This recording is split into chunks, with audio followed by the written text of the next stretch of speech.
a podcast hosted by Joe Dietrich, Joe on the mic, Leader Talk.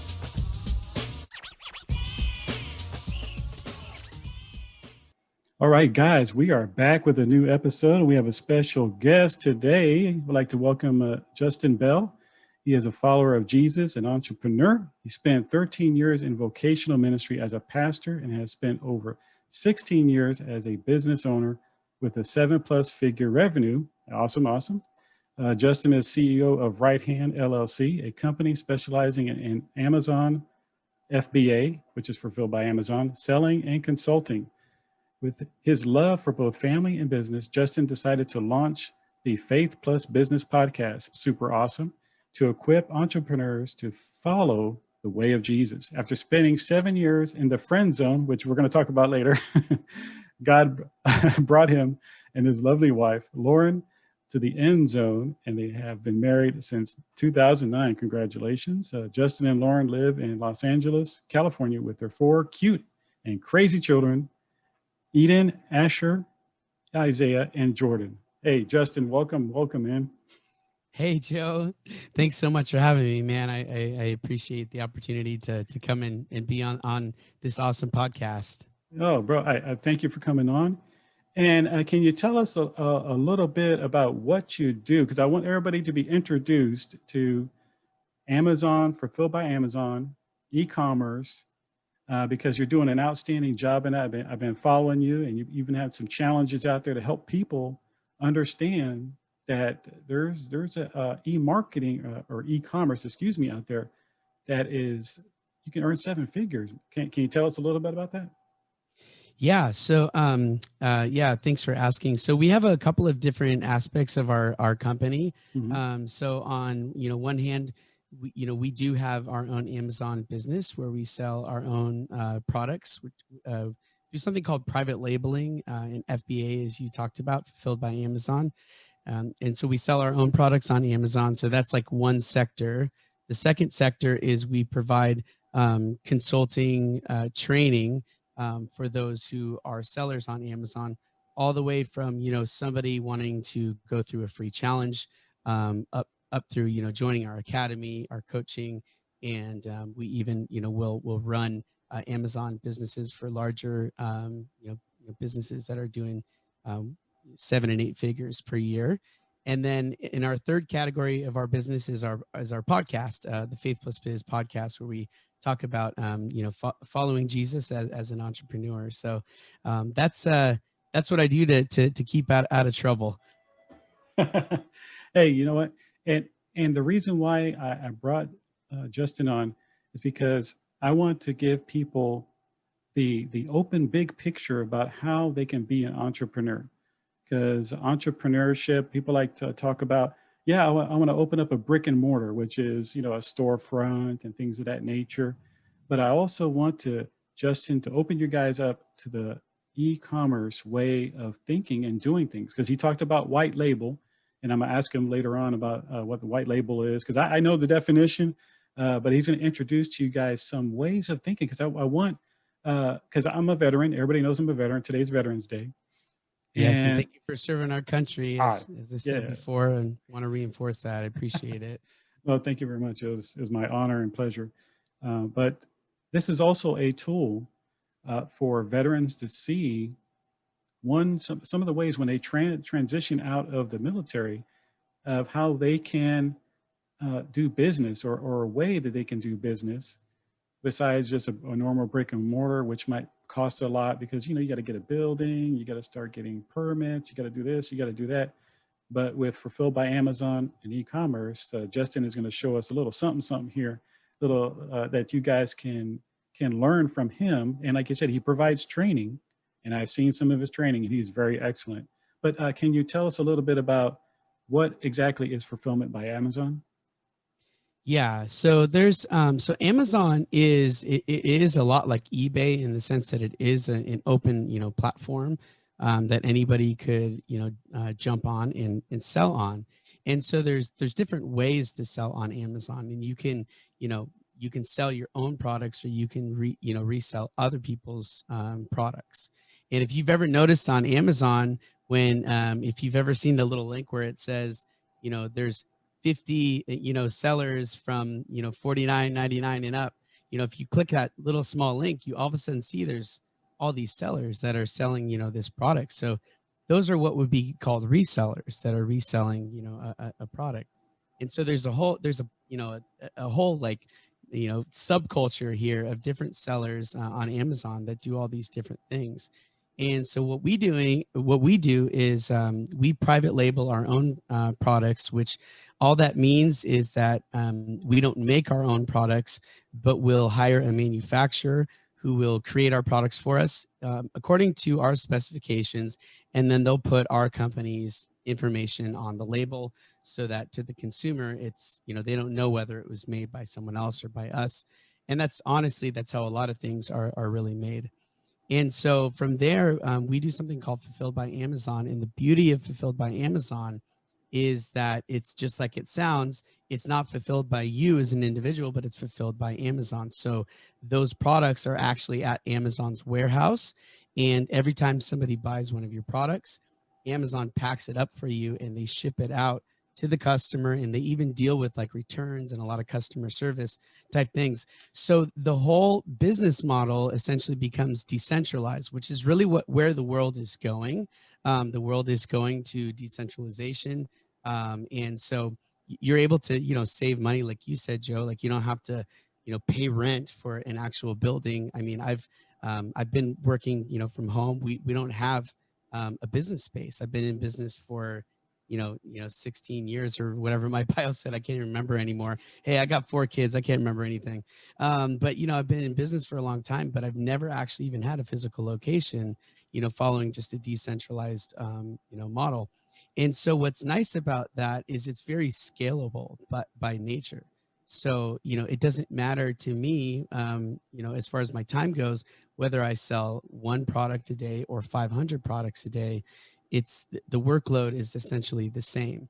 And so, for a person, looking to grow their income, but also somebody who is looking for, what do you need to grow in your influencing leadership? You need time. A lot of, you need time and money, honest, together to be able to be, an effective leader. And it's what you do with those resources, of course, that makes you a good leader. But Amazon FBA is something that frees up a lot of time and a lot of money, especially if you know how to do it correctly. So that's kind of in a nutshell what that business model is, and what we do and what we help our clients to do, Joe. Wow. And that's amazing because, guys, I hope we took a lot of notes. And Justin inspires me because, he came from a background of being a pastor, vocational ministry.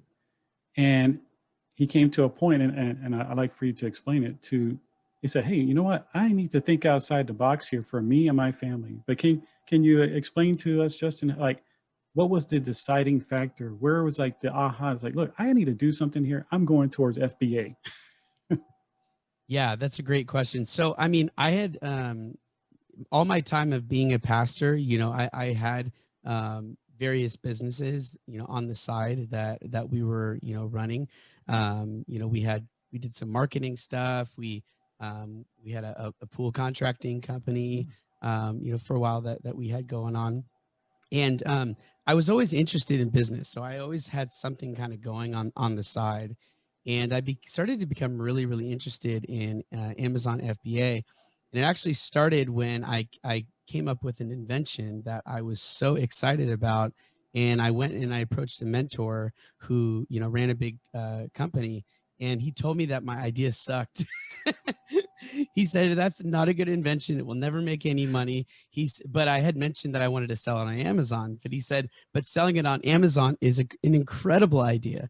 So I had the seed planted, and I'd been learning about, all of this. And, I started really having some pretty bad health issues when I was working as a pastor, and, actually had a mass on my spine that was causing, neurological issues and pain. And uh, praise God, I'm a lot better today. Yes. Not nearly as much, pain or issues. I have some days, but God's really brought me a lot of healing in my life, which I'm really grateful for. So, but here I was, I'm like in my early 30s, at the time had 3 kids. Now we have 4. And I was like, what the heck am I going to do? Because I actually had like 6 doctors tell me you have to stop working as a pastor. You'll never work another day, for the rest of your Mm. life. So you got to figure something out, you know? And, and as a pastor, I mean, it was like I had even opted out of, Social Security and some of that kind of stuff. So I was not in a great position. And so I had to start getting really creative.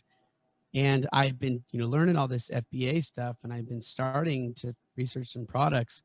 And I just was like, okay, how can I make money, to provide for my family, but I can't get out of a chair and I can't focus for more than an hour a day. And I was like, Amazon, so I started really diving into it, because Amazon, I like to compare a product to like a rental property, right? It's like, up front, when you're buying a rental property, you have to do the work of, you have to find a good property. You have to go through the whole, real estate process. You have to fix up the property so it's ready to be, inhabited by a tenant. You have to find a good tenant, right? You don't Mm-hmm. want to just find any tenant. Drop the agreement and start things going, and then you collect rent. And from there, it just, if you can set everything up ahead of time, it becomes essentially passive. you Mm-hmm. know and the same is true with an Amazon product. It takes work up front to get everything going, but then it becomes essentially passive, especially with a fulfilled by Amazon model, Mm-hmm. because you're not sending any of the boxes yourself. So I I was like, okay, I got to do something, and this seemed like it was the best solution. So I just went all in, and I just had no choice. Like, I had to figure out a way to provide for my family. So I scaled the business from zero to $250,000 in the first 12 months Wow. of being in business. And I mean, it's amazing. It's amazing what we'll do, when we're under that pressure. And I mean, I know you probably know that more than anybody, being in the military, that, most people don't realize how much potential and how much fight and grit is inside of them. Just a little bit And, of pressure that's, sometimes. Yeah. Yeah. yeah, just a little bit, huh? So that's kind of that was like how it started. And that's Mm. honestly what got me into it. And I'm grateful, for it, because it's really opened up a lot of doors for me, to be able to spend more time with my family, to be able to provide for them, to be able to have some, time to get healthy again after Mm-hmm. going through all that, and to be able to pour into, entrepreneurs, and to be able to just give back. So Mm-hmm. yeah. No, man, that's super awesome. And I want to highlight something. It says you incorporate your faith with your business, and you're making money. And there's nothing wrong with that, because the more money you have, the more you can invest in those things that are important in life. With your family, of course, you'll be able to provide with all your cute and crazy children, and you provide a life for them that is honorable, and you can help other people out, like I said, because there's a lot of times when faith and business comes in, there's like this uneasy collision that happens. If you start making too much money, and then there's this stigma, like, oh, the greed and other things like that. The root of all evil is money, but it's not the root of all evil is money. It's the love of money is the root of all evil, and Right. people get it confused. Um, but I'm glad that uh, you're successful and you have a podcast which you highlight other people. Tell us a little bit about your podcast, though. Yeah, so my podcast is called Faith Plus Biz, and it's, the whole focus is helping people to grow in their faith, and, and to grow their business at the same time. And our whole motto is to win your market without losing your soul. And the Mm-hmm. reason for that is because so often, like with so many things, it seems that, when people are really succeeding in their business, a lot of times other things can start to fall apart, like, Mm. and that can be your faith and your relationships and other aspects. And, my heart is like, and this really comes from me being like like a workaholic, like way too type A, not good at drawing boundaries. And I'm like, gosh, there's got to be a way that people could be killing it in their business, in their professional life, while they're also like a healthy human being, like spiritually, emotionally, physically, all at the same time. And so that's like been so it's almost like this a personal obsession. And now I just have an excuse to interview all these like amazing entrepreneurs and pastors that can help, give me a couple of tips while I'm recording it and letting other people listen to it, honestly. But I just, I see so many people caught in that dichotomy where it's like, maybe they're doing well personally, but then they're not, like, they're kind of bummed out about their business or their professional life, or they're killing it. They're getting promotions, business is growing, but oh man, the marriage is on the rocks. Like, they're not going to church. They're not Mhm. being the parent that they're supposed to be. And I'm just so passionate about seeing both of those, Mhm. thrive at the same time. So some of the episodes I do solo, some of them I bring on, a people who can speak to those subjects. Sometimes they can speak to both. We brought on pastors who are also entrepreneurs, which has been pretty cool. Mhm. And we bring on people from either side, either a marketer, business person, entrepreneur, or somebody who's maybe a pastor type or thinker, author.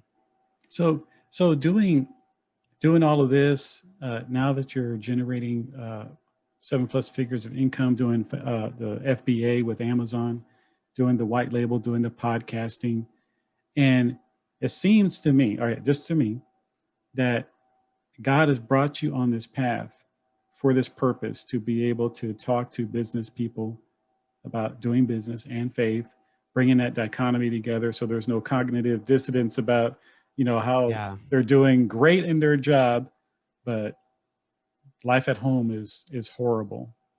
So right. what has all of this done for you to say, look, I'm doing the business, I'm at home, I can spend time. What has that done with your family life?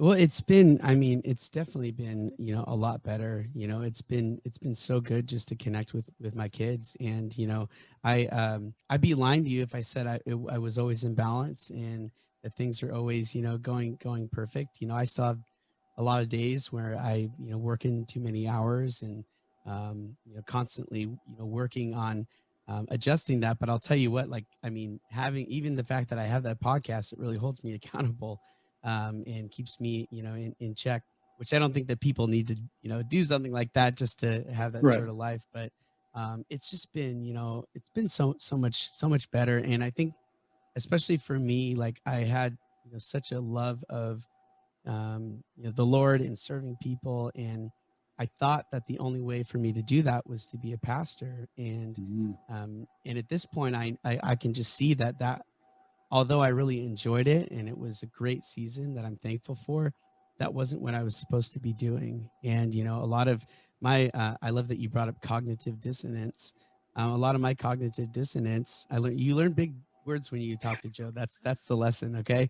A lot of my cognitive dissonance was that, I just I wasn't doing the right thing. So I was out of alignment, out of integrity, with myself. So, yeah, it's definitely made me, a much happier person, and brought a lot more life, into our home. Mhm. So and I love that too, because once we get aligned with God and His purposes, especially with our business, and we talked about it earlier, mentioning that where it says, Jesus said it himself, it says, "Seek ye first the kingdom of God and His righteousness, and all Yeah, these other things will come into place." Because we tend to get worried about all these other things in life, and we start focusing on those big giants, like with David and Goliath. But one thing that David did, he says, God will help me. God help me to right, defeat the lion, the bear. God's going to help me defeat you. And he put his focus back on God and what he provides. And he gave him the strength to take care of all those other things that were going on in life. But you talk about faith and biz. What is I guess one of the best tips that you could talk to our audience about having your faith in your business? that's a great question. So what comes to mind when I think about, those two topics and incorporating them, I think it really comes down to, I think number one, just thinking of, understanding, and really what I would, the language I would use for that would be theology. Mm, Another big word I learned from Joe before we started recording. And then the second thing that I would talk about would be, practice. So theology and practice, or thinking and practice. So as far as like the thinking goes, for me, and the theology of it is really what you were saying, Joe, about, understanding what the Bible actually teaches about our relationship to money. Money is, it's a morally neutral agent, in the scriptures, just like, sexuality is, just like leadership, it's this morally neutral thing. Some leaders, they utilize their leadership to do very evil things. Some leaders utilize their leadership to, they influence the world for the greater good, and they help people advance. And the same is true with money. And it's, it's like you said, it's the love of money that's the root of all kinds of evil. And it was, Martin Luther, the great reformer, who said that if we could obey the second commandment, we would never break any of the others, and that's that we don't put anything before God, that we don't have any idol or carved image. And when we think of idols, we tend to think of like, some other strange culture that has all these Mm-hmm. statues, but an idol is anything that you make more important than God, or anything that you seek first instead of the kingdom, like what you said. And so, money can become that, marriage can become that, leadership can become that, anything can become in front of God, and then our lives get out of whack. So I think the theology and that the principle is that money is to not be more important than God. We shouldn't love it more than we love God. So how do you know that? It's when you start finding all of your meaning and your satisfaction from Mm-hmm. it. And also, an idol is something that we would never want to let go of. If you want to know if you idolize money, it's if you are not a generous person, you're not willing to give to other Mm-hmm. people, and you're hoarding it. And that can be somebody who has $1 in their bank account can have that mindset, or somebody who has $1 billion in their bank account can have that greedy, love of money. And Mm-hmm. so it's like, we're not to demonize it, but we're also not to worship money. And there can definitely be a tendency, for us to do that, to find our satisfaction, ultimate satisfaction, in money. So I think, keeping those things in check, and like with what you were saying, Joe, of like seeking first the kingdom, that really sets us in alignment so that we understand. And like, I love the Bible also talks about this concept of stewardship, Mm-hmm. saying that we are stewards of everything that we have. And that's a powerful analogy. That's not like a word that we use all the time. I mean, Joe uses big words. I don't know why I keep saying that. I'm sorry, Joe. No, but that's like a word we don't really use that much anymore. But a steward, it's essentially somebody who's overseeing something and Yeah. responsible for it, like a bank, right? We go and we put our money in the bank, and they're stewarding our money for us. They're overseeing our money for us, or Mm-hmm. an investor or something like that. And so, that's what God says we are with the resources He's given us. And the resources are our time, our talent, our treasure, right? Even our children. Like, my kids they're not ultimately my kids, they're God's kids, and He's put me in charge of them Mm-hmm. for this season, that they're in my home. And that's something that I'm stewarding, so I think seeing business and leadership, influence, money, through that lens of I'm stewarding this for God, that starts to change the game in a very huge way, because all of a sudden it's not about me building my big barn in my backyard, but I'm stewarding God's resources. So what am I going to do, with these? And that doesn't mean that you have to give all your money away. It doesn't mean you can't have fun, but I think when you're thinking through those things, it affects the way that you live. And I can't help but think, gosh, what if more people who had wealth thought in those terms? Would we have the level of poverty that we have right now? Would we have the level of suffering, that we have right now? I would say, probably not. And when we pray for God's kingdom to come, I mean, that's what I see, coming in so many ways. And so that's like the theology of it. And in practice, I think applying some of those truths. But I'm such a big fan of a new concept that I've learned over the past couple of years called the daily office. And it's something that the early church used to practice a lot. And, a lot of Christians talk about devotional life. And, we'll talk about having, a portion of time in the beginning of your day when you're, reading the scriptures and studying it. And the daily office is a very interesting concept, because it's much like in the book of Daniel when it talked about how he would set aside these multiple times in the day to pray.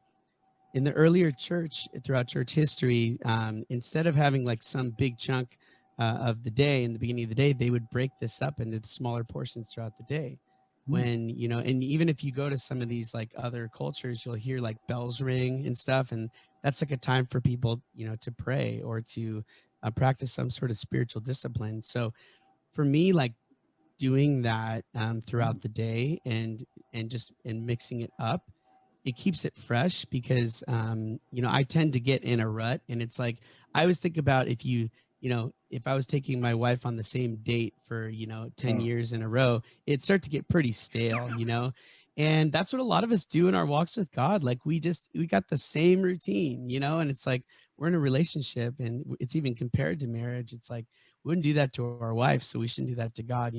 Keep it fresh. So those are some things that I would say to help integrate those two concepts of faith and business together.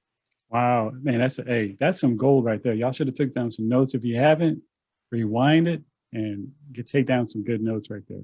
That's some gold. And speaking of wives, now I'm not letting you go on this here. I knew you So, wouldn't. hey, all right, guys, listen up.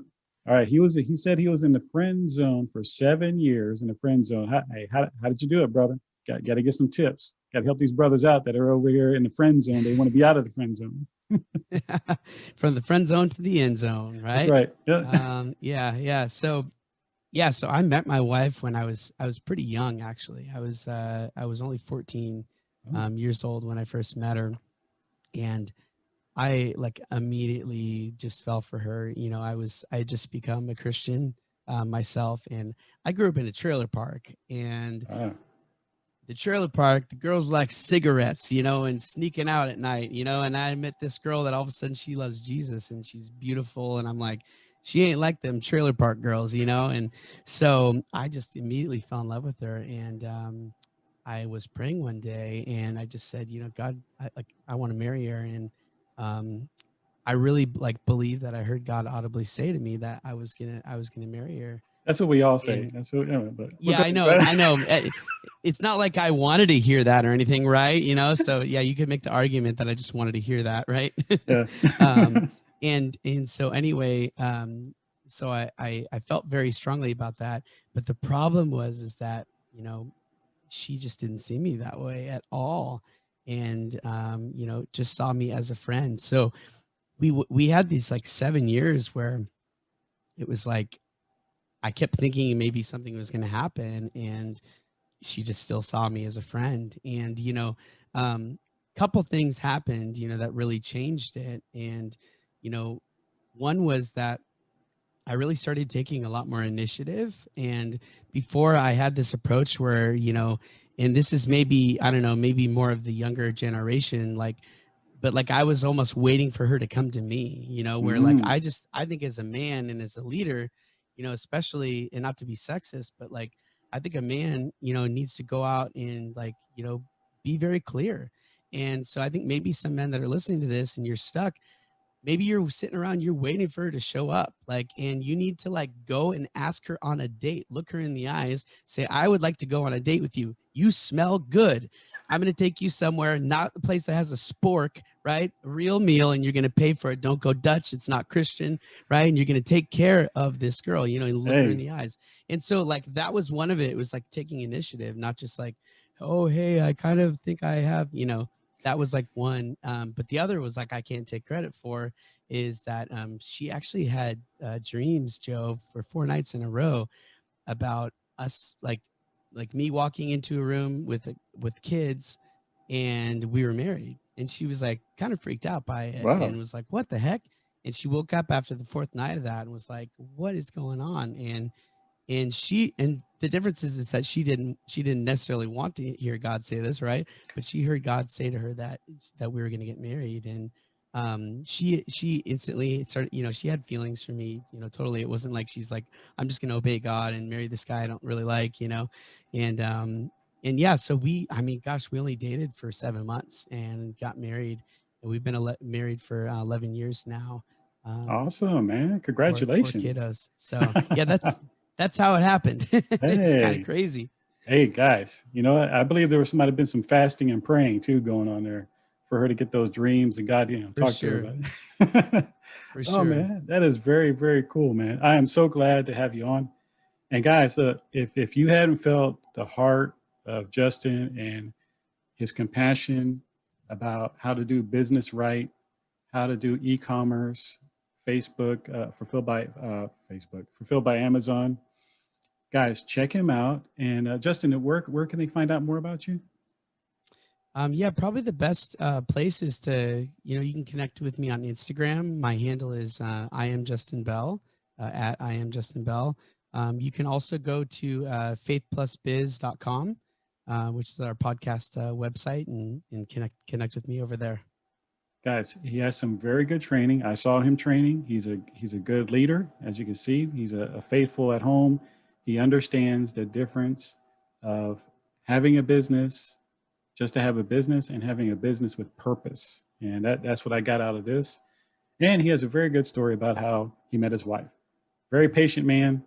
He knew what he wanted, kept at it, and then stepped up, and he went into the end zone, scored for 11 years, which is good. Over 10-year hump, man. You're on it now, man. No way back. Any last words for our audience? Yeah, I would just say to, really see, your area of leadership or business, for those that are listening, in that sense of stewardship, because I think a lot of times we do have. I love that you said cognitive dissonance. Really, like we do have that cognitive dissonance Mm-hmm. in our lives where it's like, here's my job over here, here's my family over here, but like it's supposed to be integrated, and that was even like in biblical times, like, the word shalom was like this concept of like wholeness. Like that's how the Jews greet each other, or say goodbye. They'll say shalom. It was like this wholeness. And I just encourage, everyone who's listening to see what you're doing, like you as a leader, you as, a manager in the workplace, like you are doing the work of God. Like the Bible would talk about that. It would talk about that about military personnel. It would talk about that about, all sorts of different aspects. And we have this weird thing in our culture where we have what theologians call the sacred secular divide, where it's like that's the spiritual, and then this is like the earthly, but God's in all of it. Like, Jesus, he came and he became a man, and like he took upon flesh. Like he is in everything. And so when we invite, God into our everyday lives, including our leadership, it's very powerful what starts to happen, and it becomes exciting because it's not just this thing I'm doing over here that I ask God for help every once in a while, but he's like actively partnering, with me, or probably better to say that we're actively partnering with him. Mm-hmm. So, and that's what I would say. And thank you, Joe, for having me on. This is a great show, and you're just a great guy, and I appreciate your heart for leaders. And you guys are in good hands Oh, with Joe. oh, thank you, man. Appreciate that. Appreciate that. And guys, again, we did this on Veterans Day. Happy Veterans Day to all of our folks out there, brothers and sisters in arms around the world. We're praying for you guys for your safety, wherever you may be, that you can come home safely to your families. But thank you again, Justin. Love having you on. We got to do this again sometime. And guys, have a great, great day.